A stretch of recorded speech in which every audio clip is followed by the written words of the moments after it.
जय भीम। मैं मेवालाल और आप देख रहे हैं बहुजन समय। साथियों, आज मैं बिंदापुर में आया हूँ।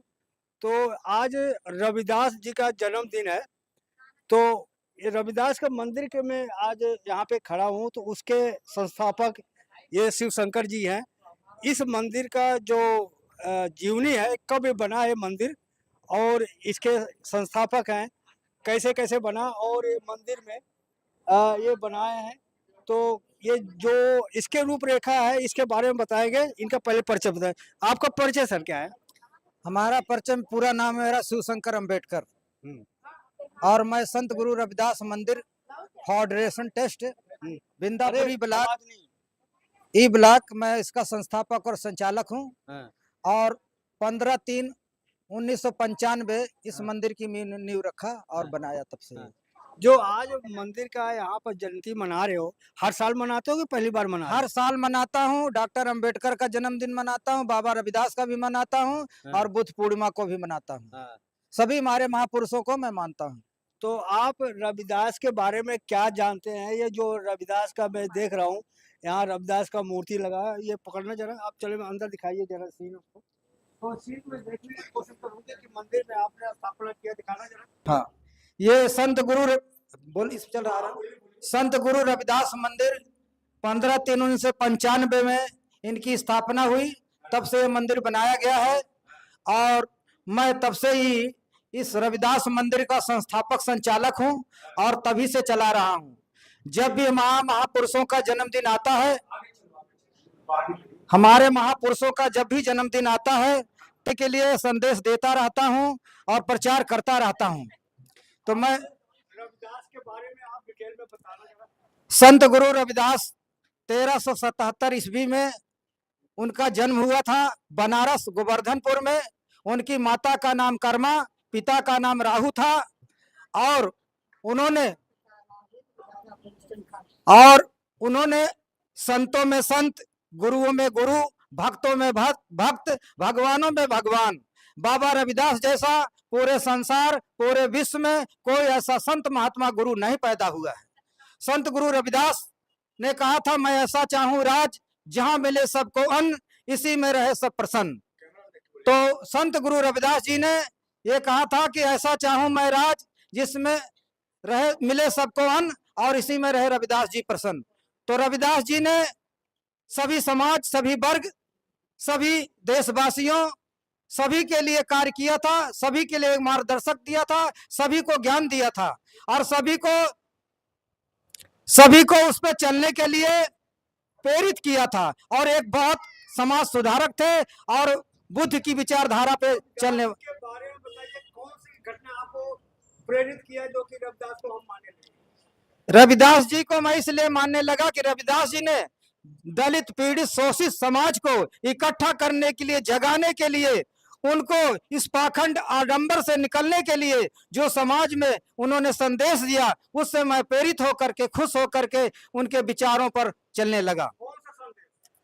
उनका विचार यह था कि जिन समाज को गैर बराबरी में बांटा गया है, ऊंच नीच समझा गया है, उनसे भेदभाव किया जाता है, हीन भावनाओं में देखा जाता है, उनको मान सम्मान नहीं मिलता है और उनका आए दिन उनका शोषण होता है, उसको जगाने के लिए ऐसे महापुरुष संत गुरु रविदास ने इस समाज को इकट्ठा किया और जगाया। क्या रविदास केवल अपने जात के ही लिए काम किया कि सब संत गुरु रविदास जी सभी समाज, सभी धर्म, सभी मजहब को उन्होंने ज्ञान दिया और सभी धर्मों, सभी ग्रंथों, सभी का अध्ययन किया और सब पढ़ लिख करके उन्होंने इस पर किया। संत गुरु रविदास जी एक लेखक थे, एक राइटर थे, एक विचारक थे, एक समाज में संदेश देने वाले थे और समाज के जगाने वाले थे। और वो समाज का उद्धार करने के लिए सभी के जगह जगह पे सत्संग करके लोगों को जगाया करते थे और बताया करते थे।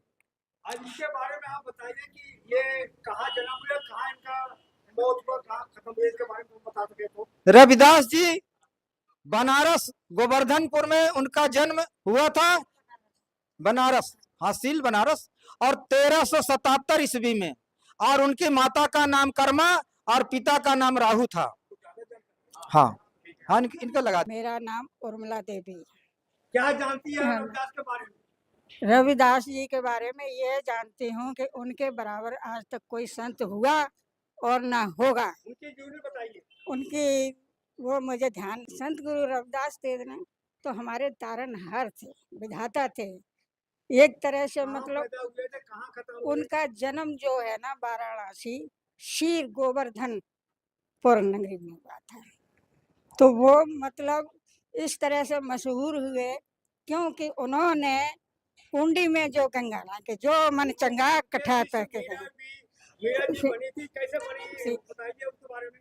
तो वहाँ का जो राजा था ना, राणा जो था ना, उसकी बीवी थी मीरा। नहीं, पहले तो वो मतलब पूजा करती थी बचपन से श्री कृष्ण महाराज की, श्री कृष्ण जो थे ना उनकी। तो श्री कृष्ण ने एक दिन बोला, मीरा तू मेरे साथ क्यों पागल हो रही है, मेरे से कुछ नहीं मिलेगा, तू अपने गुरु के पास जा। वो कौन सा गुरु है? गुरु संत परम संत श्रोमणी सतगौर स्वामी अखंड ज्योति रविदास महाराज। तू उन्हों के पास जा, वही तुझे ज्ञान मिलेगा, वही तुझे मोक्ष मिलेगा। तो उसको मारने के लिए राणा ने बहुत जतन किए। मीरा ने घर छोड़ दिया, जाके गुरु रविदास के पैरों में पड़ गई। राजस्थान में उसी से बनी या बनारस में जाकर? बनारस में जाके बनी। पहले तो वो भटकती रही चारों तरफ, कोई गुरु मिले, लेकिन उसे अपना मन पसंद कोई गुरु नहीं मिला। तो श्री कृष्ण ने बताया कि वहां जा तू, शीरपुर में, शीरपुर वाराणसी और गोवर्धन, वहां तू जा, वहां पर तुझे गुरु मिले। मैं आपसे जानना चाहता हूँ कि रविदास के गुरु रामानंद थे, तो परमानंद, परमानंद, रामानंद कहते हैं, रामानंद थे, परमानंद है। परमानंद थे। लेकिन मीरा परमानंद के क्यों नहीं शिष्य बनी, रविदास की क्यों बन गई, उसके बारे में बताइए। जी देखो जी, ऐसा है कि गुरु जो परमानंद थे ना, डायरेक्ट कोई गुरु के पास नहीं पहुंच सकता बिना गुरु के। जब उन्होंने गुरु बनाया है, उसके बाद उसे तो तीनों लोक ही मिल गए। कोई एक जगह ऐसी नहीं जो उनको नहीं, के साथ दीप नौखंड में गुरु बराबर ना कोई, उनके चरण में जाइए, बेड़ा पार हो जाए। और कहाँ इनका मौत हुआ था? उनका मौत जो है ना, ये चित्तौड़ में। हाँ जी, हमारे पास बाकायदा पूरी रील बनी हुई है, मैं खुद होकर आई हूँ। हाँ, तो वो तो उनका मौत हुआ है, तो उनको मारा गया? नहीं, गुरु जी की मौत नहीं हुई। गुरु जी जो है ना, मीरा के देश में पहुंचे हैं, तो वहाँ लोगों ने आपत्ति उठाई है और उनको किसी ने जगह नहीं दी है। तो एक कोने में जाके बाकायदा मंदिर बना हुआ है, उस मंदिर में जाके वो बैठ गए हैं और बैठ के वहीं पे वो समाधि ले गए उनको महाराज। तो ठीक है, अगर कमी कर रही हो तो आप पूरा कर दीजिए, बताइए। हाँ, सतना गुरु रविदास जी के साथ जो है उनको दरबार में बुलाया गया राणा के, और उनसे कहा गया कि आप सच्चे पंडित हो तो अपना जनेऊ दिखाइए। तो उन्होंने जब सीना चीर दिया तो जनेऊ निकाला, वहीं उन्होंने अपना उनके अपना स्वर्गवास हुए। चमत्कार नहीं, अब उसमें कहना नहीं चाहते हैं, उसमें छल कपट था, उनके साथ ऐसा हुआ रविदास जी बाबा संत के साथ। ये किताबों में है और उन लिखा हुआ है, सरकार से मान्यता प्राप्त है ये, कि उनके साथ उन्होंने छल किया था। जनेऊ तो दिखाया, लेकिन वो उसमें कारण था, उसमें लोग छिपाया उन्होंने। वैज्ञानिक युग है, वैज्ञानिक युग में ऐसा साक्ष्य दीजिए तो मान्यता को लोग कटाक्ष न करें। हाँ, तो इसीलिए करा, उनके साथ छल किया गया संत गुरु रविदास के साथ। अच्छा, मन चंगा तो कटौती में गंगा, इसका क्या मतलब होता है? देखिए, संत गुरु रविदास जी ने कहा था कि आपकी आत्मा साफ है, आपकी इंद्री साफ है, आप छल कपट नहीं करते, चोरी नहीं करते, किसी का धन नहीं हड़पते, किसी की हिंसा अधिकार नहीं मारते हो, किसी नारी के साथ आप दूसरी दृष्टि से नहीं देखते हैं, तो आपके पास मथुरा काशी सब आपके पास है। आपका मन साफ होना चाहिए, आपकी इंद्री साफ होना चाहिए, आपका इमाम जो है। आप उनके शिष्य हो तो आप कुंभ मेला गंगा स्नान करने गए कि नहीं गए? मैं कुंभ नहाने क्यों जाऊंगा, कोई मैंने पाप थोड़ी किया है, और जो पाप करते हैं वो गंगा नहाने जाते हैं। क्यों? कि महापुरुषों ने कहा है कि जो पाप करता है वो गंगा जी में जाता है, उसके पाप धुल जाते हैं। इसलिए मैंने कोई पाप नहीं किया, ना ऐसा कोई महसूस करते हैं, इसलिए हम गंगा नहाने नहीं जाते हैं। इसलिए हम अपना मन को, अपने इंद्री को, अपने ईमान को, अपने धर्म को सही मानकर उसके रास्ते पे चलते हैं। हमें मथुरा काशी जाने की जरूरत नहीं। मेरा नाम शिवशंकर अंबेडकर है।